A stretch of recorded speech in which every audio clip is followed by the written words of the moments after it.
Doctor ಹನುಮಂತಯ್ಯನವರ ಅದ್ದೂರಿ ಹುಟ್ಟು ಹಬ್ಬ ಆಚರಣೆ. ಕನ್ನಡದ ಖ್ಯಾತ ಕವಿಗಳು, ಸಾಹಿತಿಗಳು, ಕನ್ನಡ ಅಭಿವೃದ್ಧಿ ಪ್ರಾಧಿಕಾರದ ಮಾಜಿ ಅಧ್ಯಕ್ಷರು ಹಾಗೂ ರಾಜ್ಯಸಭೆಯ ಮಾಜಿ ಸದಸ್ಯರಾದ ಡಾಕ್ಟರ್ ಎಲ್ ಹನುಮಂತಯ್ಯ ಅವರ ಹುಟ್ಟುಹಬ್ಬವನ್ನು ಅವರ ಅಭಿಮಾನಿ ಬಳಗ ಅದ್ದೂರಿಯಾಗಿ ಆಚರಿಸಿದರು.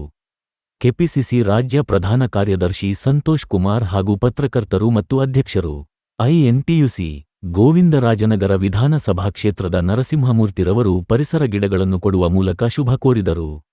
ಕೆಪಿಸಿಸಿ ರಾಜ್ಯ ಪ್ರಧಾನ ಕಾರ್ಯದರ್ಶಿ ಸಂತೋಷ್ ಕುಮಾರ್ ಮಾತನಾಡಿ, ಅವರ ಸಮಾಜಮುಖಿ ಚಿಂತನೆಗಳು, ಸಾಹಿತ್ಯಿಕ ಕೊಡುಗೆಗಳು ಮತ್ತು ಕನ್ನಡ ನಾಡು ನುಡಿಯ ಸೇವೆ ನಿರಂತರವಾಗಿ ಸಾಗಲಿ ಎಂದು ಆಶಿಸುತ್ತಾ, ಭಗವಂತನು ಅವರಿಗೆ ಆಯುಷ್ಯ, ಆರೋಗ್ಯ ಹಾಗೂ ನೆಮ್ಮದಿಯನ್ನು ಕರುಣಿಸಲಿ ಎಂದು ಪ್ರಾರ್ಥಿಸುತ್ತೇನೆ ಎಂದರು.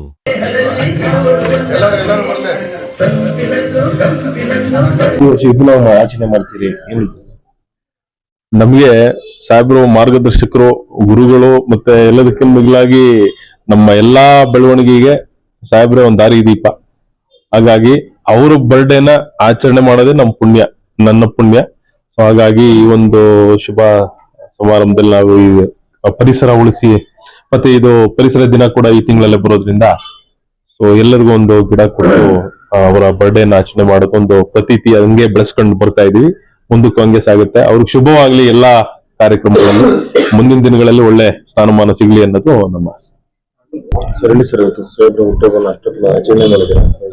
ನಮ್ಮೆಲ್ಲರ ಸ್ಫೂರ್ತಿ ಮಾರ್ಗದರ್ಶಕರು, ಗುರುಗಳು ಎಲ್.ಎಚ್. ಸಾಹೇಬರು ಅವ್ರ ಜನ್ಮದಿನ ಆಚರಿಸ್ಕೊಳ್ತಕ್ಕಂಥ ಸಂದರ್ಭದಲ್ಲಿ ಅವರಿಗೆ ಶುಭಾಶಯವನ್ನು ಕೊಡ್ತೀವಿ. ಹಾಗೆ ಈ ಕರ್ನಾಟಕ ಸರ್ಕಾರದಲ್ಲಿ ಮಾನ್ಯ ಎಲ್.ಎಚ್. ಸಾಹೇಬ್ರಿಗೆ ಸೂಕ್ತವಾದಂತ ಸ್ಥಾನಮಾನವನ್ನ ಒಂದು ದೊಡ್ಡ ಸಮುದಾಯದ ಪ್ರಾತಿನಿಧಿಕ ವ್ಯಕ್ತಿತ್ವವಾಗಿ ಅವರಿಗೆ ನೀಡಬೇಕು ಅಂತ ಹೇಳ್ಬಿಟ್ಟು ಸಮುದಾಯದ ಪರವಾಗಿ ನಾವು ಒತ್ತಾಯಿಸ್ತೇವೆ.